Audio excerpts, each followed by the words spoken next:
Naloka ang madlang people sa ginawang pagpatong o lap dance ni ate girl Jackie Gonzaga sa singer-actor na si Darren Espanto. Viral na ngayon sa X ang video na inupload ng netizen na si Kia Lee na kuha sa naging year-end party ng It's Showtime.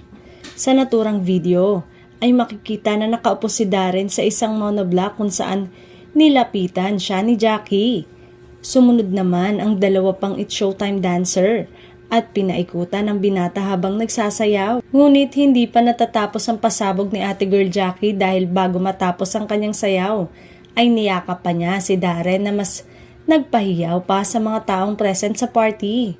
Agad namang umani ng samot-saring komento mula sa netizen ng naturang viral video. Kung may amats na si Darren, mas grabe yung Jackie.